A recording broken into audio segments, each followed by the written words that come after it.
Olá, meus alunos. Vamos conversar agora sobre o tema agentes públicos. Tema muito importante, relevante, de alta incidência nas nossas provas do exame da ordem. É muito interessante que você faça a leitura do artigo 37 ao 41 da Constituição Federal. Muito daquelas informações que constam-se expressamente no artigo 37 ao 41 da Constituição Federal são de conhecimentos populares. Prazo de validade do concurso público, a exigência do concurso público para o ingresso de cargos e empregos públicos, mas entenda o seguinte, que quando você realiza esse concurso público, é para você ocupar um cargo público ou um emprego público, diretamente no exercício de uma função de natureza administrativa. Então esse é o tema que a gente vai trabalhar, agentes públicos. São aquelas pessoas que exercem uma função em nome da administração pública. Agora, qual é o cuidado inicial que a gente tem que ter? Não precisa ser necessariamente concursado para ser um agente público. Haja vista que agente público é qualquer pessoa que exerça uma função pública com ou sem remuneração, em caráter efetivo ou transitório. E, para tanto, eu trouxe o conceito de agente público dado pela Lei 8429/92, no seu artigo 2º. Repare aqui comigo, põe na tela, por favor. Vamos lá, vamos para cima, olha só. Reputa-se como agente público para efeitos dessa lei. Qual lei? A Lei 8429/92. Deixa eu só pegar a caneta aqui, olha só. Olha só. E aí ele vai destacar para a gente. O que seria? Todo aquele que ainda que transitoriamente ou sem remuneração, por eleição, nomeação, designação, contratação ou qualquer outra forma de investidura, vínculo, mandato, cargo ou emprego, nas função nas entidades mencionadas no artigo anterior. Então, o que ele está destacando? Que se você está dentro da estrutura da União, Estados, DF, município, em qualquer um dos seus poderes, executivo, legislativo, judiciário, ou mesmo está dentro da estrutura das entidades da administração direta, fundações públicas, autarquias, sociedade de economia mista e empresa pública, você é um agente público. Então veja que se você estando dentro do exercício da função, não importa se você está exercendo mandato eletivo, se você ocupa cargo, emprego, não importa o vínculo, não importa se você está com ou sem remuneração. Então algumas questões do exame da ordem costumam destacar que agente público é apenas aquele que tem vínculo empregatício com o Estado. Errado, é qualquer pessoa que exerce uma função pública. Nesse conceito de agente público é interessante fazer a classificação dos agentes públicos. Vamos desenvolver isso aqui junto, olha só. Quando eu falo em relação a agente público, lembre, agente público é o gênero. E quais são as espécies? Existe a espécie político, ok? Existe a espécie particular, em colaboração. Existe o administrativo. Existe o militar. O que eu quero chamar a atenção de vocês? Quando eu falo em relação ao particular em colaboração, lembre do honorífico, do credenciado, do delegado e posso citar ainda o voluntário. Para a nossa prova do exame da ordem, a gente tem que ter uma atenção redobrada no administrativo. O administrativo, a gente vai trabalhar os três, aqueles que estão expressos no nosso edital. Aquele que ocupa cargo público, aquele que ocupa emprego público e aquele que exerce uma função de natureza temporária. Então, repare, esse que é ocupante de cargo público, vamos chamá-lo de servidor público. Esse que é ocupante de emprego público, vamos chamá-lo de empregado público. E esse que exerce uma função, é uma função de natureza temporária. Então, esses são os agentes públicos e essas são as espécies de agentes públicos. Vamos dar uma passeada rapidamente em cada um desses aqui, olha só.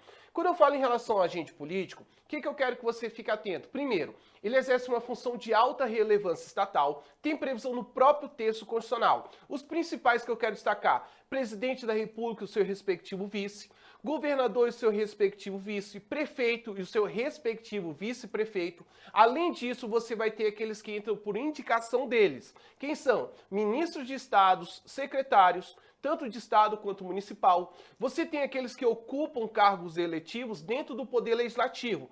Senadores, deputados de qualquer espécie, federal, estadual, distrital, vereadores, perfeito? Agora, qual é o detalhe aqui que você tem que estar atento? Existe a possibilidade de você ser o agente político, inclusive realizando concurso público. Você tem que estar atento em relação aos membros do Poder Judiciário e aos membros do Ministério Público. Quando você fala em relação aos membros, o STF se posicionou que eles não são considerados agentes administrativos, são classificados como agentes políticos, haja vista a relevância da função estatal desenvolvidas por esses agentes. Perfeito? Esses são os chamados agentes políticos. E aí eu coloquei aqui o RE 228977 do relator ministro Neri da Silveira, que ele destaca que magistrados e membros do Ministério Público para a doutrina majoritária serão classificados como agentes políticos, haja vista atuarem no exercício de funções essenciais do Estado e praticarem atos inerentes à soberania. Perfeito? Agora vamos lá. Quando eu falo em relação a agente honorífico ou designado, você já teve o prazer de ser um mesário? Você já teve a satisfação de ser convocado pelo Tribunal de Justiça para compor os jurados do corpo do júri, do Tribunal do Júri? Então veja que nesse sentido, você está falando de uma pessoa, um particular, que está agindo em regime de colaboração com o Estado e desenvolvendo uma função de honra, por isso que eu chamo ele de agente honorífico. Os principais exemplos que eu posso destacar de agentes honoríficos são mesários, jurados do Tribunal do Júri. Mas você tem aquelas pessoas do período do serviço militar obrigatório, chamados conscritos, que quando convocados pelo Estado no serviço militar obrigatório, eles também serão considerados, classificados como agentes públicos da espécie honorífico. Eles recebem o chamado soldo, que é uma contrapartida pecuniária por esse período do serviço militar obrigatório, e você também tem os conselheiros tutelares, que também recebem remuneração. O conceito de agente honorífico é basicamente destacar que é uma pessoa que exerce uma função de alta relevância para o Estado, em regra, sem remuneração. Veja que eu uso a terminologia em regra e não falei que é proibido. Não é à toa que eu citei dois exemplos que recebem remuneração, conscritos e também os conselheiros tutelares. Próximo que eu trouxe aqui a título de classificação para a gente são os chamados agentes delegados. Veja, é um particular em colaboração com o Estado. Aqui o Estado delega, olha só o detalhe, o exercício de uma atividade que será exercida em nome do particular por sua conta e risco. Então tá aqui, ó. Vamos imaginar, eu estou gravando aqui do estúdio, aqui de Brasília, eu estou aqui dentro do Distrito Federal. O Distrito Federal contratou uma empresa chamada URB. Essa empresa URB, ela é responsável pelo transporte coletivo de um bairro da Asa Sul, que leva da W3 Sul para outro bairro, para uma cidade satélite chamada Taguatinga, aqui em Brasília. Nesse sentido, observe que a titularidade e a responsabilidade pela execução desse serviço público do transporte coletivo urbano é dessa pessoa do Distrito Federal. Mas através de um contrato, ela passou a execução da atividade para essa empresa URB. A empresa URB é um particular, mas que nesse sentido está agindo em colaboração do Estado, haja visto que ela recebeu uma delegação. Então, nesse sentido, ela vai ser classificada como um agente delegado. Então, aqui a gente está diante de um concessionário de serviços públicos. Então, quem são os agentes delegados? Que é a quem o Estado delega o exercício de uma atividade para ser desenvolvida em seu nome por sua conta e risco. Principais que eu posso destacar: concessionários, permissionários, os notários, que são as pessoas que desenvolvem atividade cartoral, juiz de paz, leiloeiro oficial, tradutor juramentado. Todos esses são particulares que agem em regime de colaboração do Estado, porque o Estado delega o exercício de uma atividade que será desenvolvida por seu nome e por sua conta e risco. Bacana? Veja que muitas vezes o Estado utiliza da contratação de concessionários para manutenção das rodovias. E aí essas pessoas que estão lá estabelecendo essa atividade vão cobrar o famoso pedágio. Veja, durante esse período da execução desse contrato, esses concessionários estão lá explorando essa atividade por sua conta e risco, mediante o pagamento dessas tarifas pagas pelos usuários daquele serviço. Então essa é a forma deles arrecadarem a sua remuneração. E é muito importante você ficar atento, principalmente na nossa aula de serviços públicos, que eu vou trabalhar a Lei 8987 de 95, e aí eu vou aprofundar um pouco mais em relação a esses que recebem essa delegação do Estado. Bacana? Mas vejam, são classificados como agentes delegados, são classificados como agentes públicos também. Seguindo aqui comigo, eu vou ter o chamado agente credenciado, é aquele que o particular vai fazer um credenciamento para representá-lo. O melhor exemplo que eu posso destacar são aquelas clínicas particulares credenciadas ao SUS. Você vai numa clínica particular para fazer, de repente, um tratamento de hemodiálise, alguma coisa nesse sentido.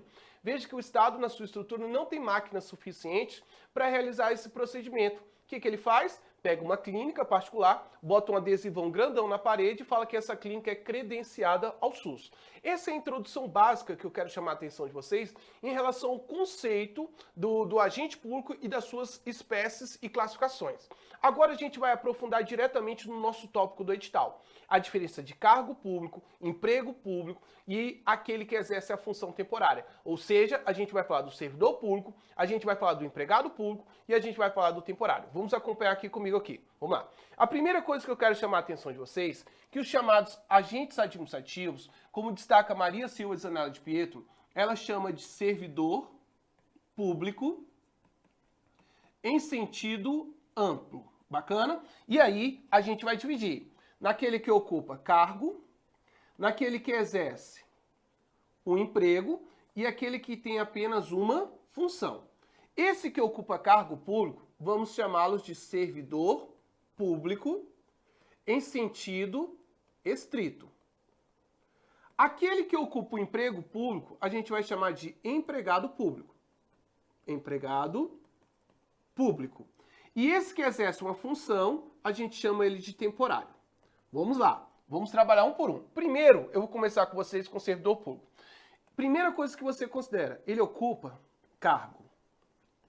Mas quando você fala cargo público, cuidado, que existe o cargo efetivo e existe o cargo em comissão. Vamos às diferenças de um em relação ao outro.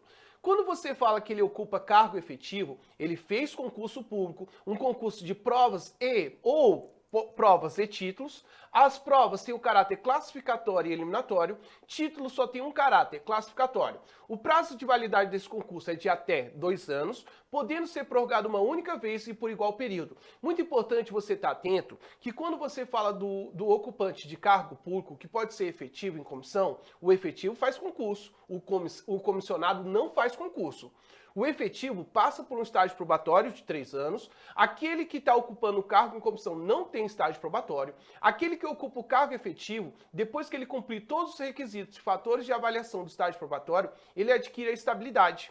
Agora, veja, aquele que trabalha no cargo em comissão, ele pode ficar lá 30 anos, 40 anos, o que seja. Ele pode se aposentar no cargo em comissão? Pode. Mas ele nunca vai adquirir estabilidade, porque a estabilidade é apenas para aqueles que ocupam um cargo efetivo. Então, nesse sentido, é importante você estar atento dessa diferença do cargo efetivo para o cargo em comissão. Mas observe que tanto o efetivo quanto em comissão, os dois são estatutários, uma vez que eles seguem uma lei própria, uma lei específica. E no âmbito da União, essa lei específica será a Lei 8.112/90. Outra coisa muito importante que eu quero chamar a atenção de vocês, relacionada aos servidores públicos, é porque tem uma diferença do cargo em comissão para a função de confiança. Quando você fala do cargo em comissão, ele tem que ser provido, preenchido por pelo menos 50% de pessoas detentoras de cargo efetivo. Já quando você fala de uma função de confiança, quando a pessoa é designada para a função de confiança, o preenchimento tem que ser integralmente, 100% de pessoas que ocupam cargos efetivos. Essa pergunta costuma ser trabalhada muito nas nossas provas e a gente tem que estar atento. Cargo em comissão, pelo menos 50% de cargo efetivo. Função de confiança, 100% de pessoas ocupantes de cargo efetivo. O aspecto da acessibilidade aos cargos e empregos públicos. São acessíveis tanto aos brasileiros, quando eu falo brasileiro, é tanto nato quanto naturalizado. Faça a leitura do artigo 12 da Constituição Federal, que lá ele vai fazer a menção aos cargos privativos de brasileiros nato. Agora observe, estrangeiro pode ingressar num cargo público efetivo? Claro que sim. Observe que pelo entendimento do artigo 5º, parágrafo 3º da Lei 8.112/90, o estrangeiro ele vai prover os cargos como professores nas universidades e também pode ocupar cargos em instituições de pesquisas federais na parte de natureza de cargos técnicos ou científicos. Bacana? Então fique atento a essa parte. E outra coisa fundamental. Existe a diferença da estabilidade para a vitaliciedade. A vitaliciedade é para os membros do Poder Judiciário e para os membros do Ministério Público. É adquirida após 2 anos e uma vez que ele adquire a vitaliciedade, ele só irá perder por uma sentença judicial transitada em julgado. Agora, quando você adquire a estabilidade, você que é ocupante de cargo efetivo, essa é diferenciada. Porque, veja, estabilidade, primeiro, só para quem ocupa cargo efetivo. E segundo, você pode perder a sua estabilidade em 4 hipóteses restritivas previstas no texto constitucional, com previsão no artigo 41. Primeira, quando você tem a possibilidade de uma avaliação periódica por desempenho. Segundo, quando você sofre um processo administrativo disciplinar, no qual lhe seja garantido contraditório e ampla defesa, e a possibilidade também de uma sentença judicial transitada em julgado. Já o artigo 169 da Constituição Federal, ele fala do chamado excesso de gastos com pessoal. Ou seja, primeira medida como solução para adequação de gastos com pessoal é exonerar pelo menos 20% das pessoas que ocupam cargo em comissão. Se essa medida não for solução, você vai buscar a exoneração das pessoas que não são estáveis. E por último, você vai exonerar as pessoas que são o quê? Estáveis. Bacana? E outra coisa fundamental é o aspecto de limitação de gastos públicos. Veja, é um teto remuneratório constitucional. Dentro do âmbito da União, ninguém pode ganhar mais que o ministro do STF. Já em relação aos estados e o DF, é a divisão em 3 subtetos. Dentro do executivo, ninguém ganha mais que o governador. Dentro do legislativo, ninguém ganha mais que um deputado. E dentro do poder judiciário, ninguém ganhará mais que um desembargador. A remuneração, o subsídio pago mensalmente em espécie a um desembargador do TJ corresponderá a 90,25% daquilo que é pago mensalmente em espécie aos ministros do STF. Agora, quando você fala do teto municipal, ninguém ganhará mais que um prefeito. Bacana? Agora, outra coisa importante a ser destacada é que dentro dos estados e do DF, em vez de ter 3 subtetos, a própria Constituição autoriza que você adote um teto único, que no caso seria o do Poder Judiciário. Fundamental também lembrar que quando você fala em relação aos servidores públicos, qualquer verba de natureza trabalhista será pleiteada, será cobrada na justiça comum e não na justiça do trabalho. Essas são as principais informações que você tem que destacar no seu material quando você pensar em relação ao servidor público. Agora vamos aos meus comentários em relação ao empregado público.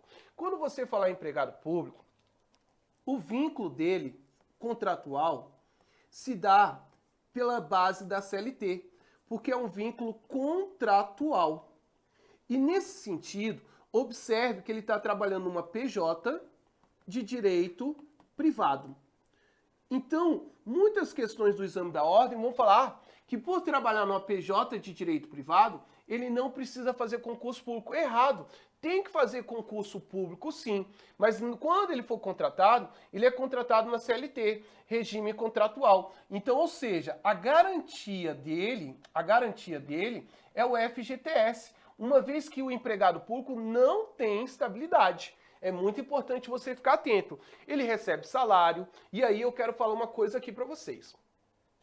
Tem uma questão, inclusive, que eu corrigi nos nossos exercícios, que ela destaca o aspecto de que, quando você fala em relação ao empregado público, observe, em regra, ele não se subordina ao teto remuneratório constitucional, salvo, exceto, se a empresa pública ou se a sociedade de economia mista esteja recebendo dinheiro do ente federativo para custeio de pagamento de pessoal ou custeio geral. Então o que você vai destacar? Se o cara trabalha numa empresa estatal independente, os seus empregados não ficam subordinados ao teto constitucional remuneratório. Agora, se ele trabalha numa empresa estatal dependente, aquela que recebe dinheiro do ente federativo, ela fica subordinada, sim, ao teto remuneratório constitucional. Outra coisa, empregado público, vínculo seletista, faz concurso, recebe salário, está sujeito, sim, àquela limitação de cargos e empregos públicos, ou seja, regra só pode ter um. Salvo, exceto, quando existir compatibilidade de horários, onde eu posso acumular remuneradamente o cargo ou emprego, 2 de professor, 1 de professor com outro de técnico ou científico, ou 2 da área privativa da saúde com profissões regulamentadas. Essa compatibilidade de horário deve ser comprovada anualmente. Tem um entendimento que essa não pode ser superior a 60 horas semanais. É importante você estar atento a essa observação. E veja o seguinte, vamos imaginar que um médico ganha R$ 25 mil num cargo E aí ele ganha mais 25 mil reais em outro. Opa, 25 mais 25 dá 50 mil. Só que o teto remuneratório constitucional é 39 mil reais. Parece que tem um projeto de lei que aumentou para 39 mil reais. Eu não acompanhei ainda se houve sanção e veto em relação a essa alteração do subsídio dos ministros do STF.